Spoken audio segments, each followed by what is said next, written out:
Hello friends, so today's video is going to be an extension of one I did over on my main channel. I gave a huge list of book recommendations for the summer, and I wanted to pair some movies, video games, TV shows, those sorts of things along with those so that you can read the book and then watch something to go alongside it, or if you're just looking for some fun movies for a date night, a family movie night, those sorts of things, that hopefully you'll find something on this list that sounds fun. I'm going to start with the book The Art of Prophecy. That main video I did, I'll have linked down below if you'd like to hear more about any of these individual books, but you also might get an idea of these books based off of the things that I'm recommending for the if you like this, try that format of this style video. But anyway, The Art of Prophecy, I have found many a time when I recommend this book, I find myself saying that this is basically like a Jackie Chan movie in book form. If you didn't grow up watching Jackie Chan movies like I did, now's the time. Jackie Chan movies are the best. The downside to loving Jackie Chan movies is that now every single fight scene in any kind of fantasy adaptation, I'm always like, this isn't very good because it's not Jackie Chan. I have unrealistically high standards for action scenes in movies. But this story, the writer actually is somebody who did, it says in the back, he's an accomplished martial artist and former member of the Screen Actors Guild. So he's acted in film and television and worked as a model and stuntman. And that is so well reflected in the writing of this story.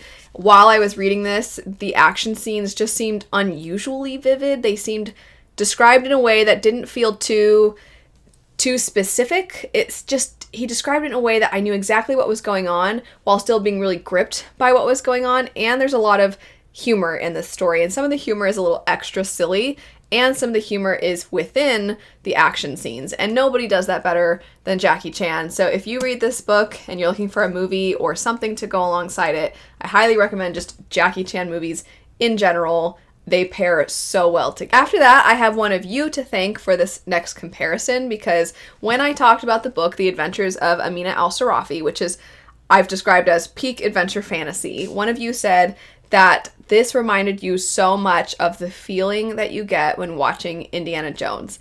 And I couldn't agree more. As soon as you said that, I thought that is the perfect way to very quickly describe what you're getting with Amina. And if you read this and you love it, I think that would be such a fun thing to do, is read this and then go watch Indiana Jones. Or if you're a big fan of Indiana Jones, you can watch those movies, or you've probably previously watched those movies. And if you're looking for a book that captures that adventurous, fun feel where there's just danger lurking around every corner, but you are on the edge of your seat while simultaneously feeling happy at the same time, people will be in danger and these really bizarre things will be going on. You encounter these really, really unique settings, but you just have this feeling of hope and excitement, and it's just such an interesting combination of feelings that Indiana Jones, I think, has led the way for so many action adventures that came after. But like I said, if you're looking for a book version of that, Amina fits that perfectly. And if you've never watched Indiana Jones, or if you're looking for a good reason, a good excuse to rewatch them, now is the perfect time. These, like I said, for The Art of Prophecy, they just pair so well together. So thank you to the individual that mentioned that, because I couldn't agree more. I do not need to elaborate all that much on this next comparison. I think as soon as I say it, you'll be like, yeah, that makes sense. And that would be for the book Skyward. A movie to watch, if you like Skyward, would be Top Gun. Obviously, Skyward is sci-fi, so I could have recommended a lot of sci-fi stories, but one of the things that almost every single person points out who is a reviewer when they're talking about Skyward is how well the flight scenes are described, how vivid it is. And actually, Brandon Sanderson took a lot of time to do research and actually talk to people who have flown before so that he could capture that feeling really, really well, and that he could depict it in a way where you can see it happening and you feel the force of everything as the character's feeling the force of it. And I can't think of a better movie to depict that than Top Gun. This next one would be really fun for a family movie night. If you've picked up The Stardust Thief, it would be such a good time to watch Aladdin. Aladdin, of course, for a lot of us, was one of our favorite Disney movies growing up.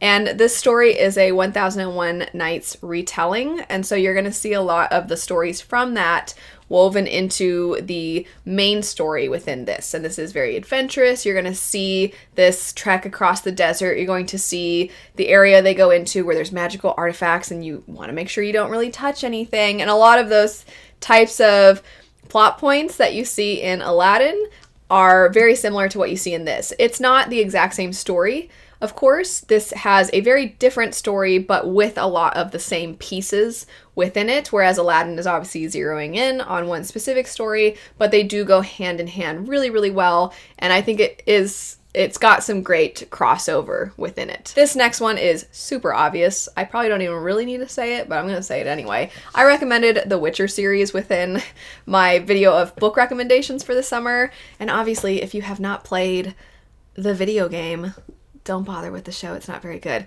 If you haven't played the video game, it's so good. The Witcher 3, I've been replaying it recently, and it's just reminding me of all the reasons I fell in love with it in the first place and why it is for so many people considered one of the best games of all time. It's so fun. The plot lines are so good. The voice acting's so good. The music's so good. The brewing of potions is really unique, and you can figure out your particular play style to defeat certain monsters, and it's just so good. It's just the best. And obviously, you probably don't need me to describe what this is about, but in case you do, it follows a monster hunter named Geralt. Very obvious. But if you have picked up the video game, but you're not really all that interested in reading the books, but you do want to read something that reminds you of the video game, then I would suggest Godkiller. Godkiller follows a god killer, not a monster hunter, but there are a lot of similarities between how Geralt has a certain mentor-like and parental-like relationship with Ciri and the relationship between two of the main characters in this.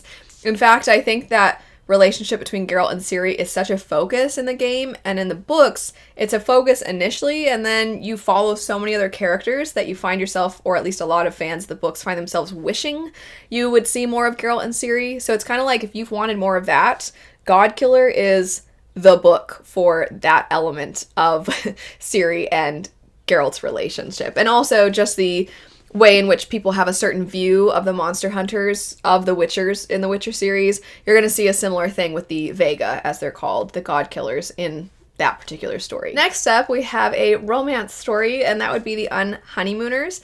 So the movie that I'm going to recommend would be 27 Dresses. I think 27 Dresses might have actually already been based off of a romance story, but the Unhoneymooners is a little bit of a newer story, and it's different enough where it doesn't feel like you're watching a direct adaptation, but there are a lot of similar components.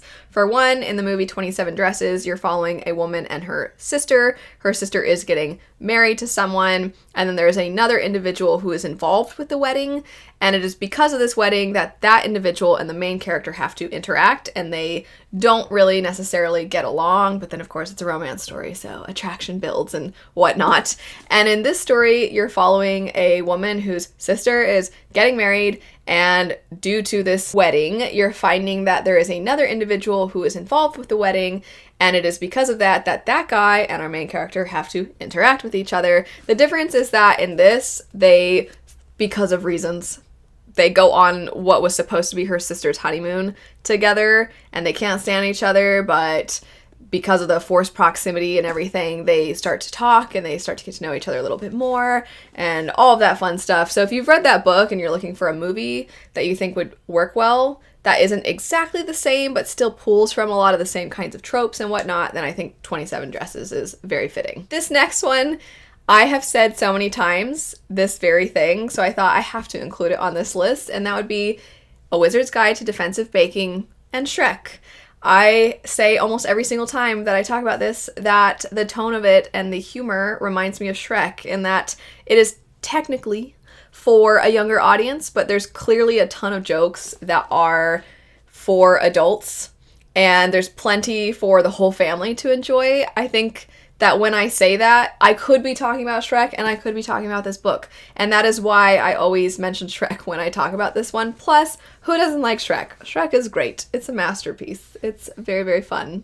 So if you are interested, A Wizard's Guide to Defensive Baking follows a girl who has magic, but her magic is only good for baking.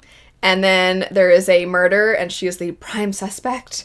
And she had nothing to do with this murder, but she's trying to clear her name. And then this very silly magical ability might be key to helping protect, it might be the key to help protect the city from a threat that goes far beyond the murder mystery. Doesn't sound like it would be related to Shrek in any way. The plot line itself isn't really all that tied to it. It's more just truly the tone, the humor, the jokes that I think if you like one, you should definitely check out the other. I am not going to spend a significant amount of time on this, as I already did an entire video dedicated to this particular topic, and I talked a ton, probably more than necessary, about this book.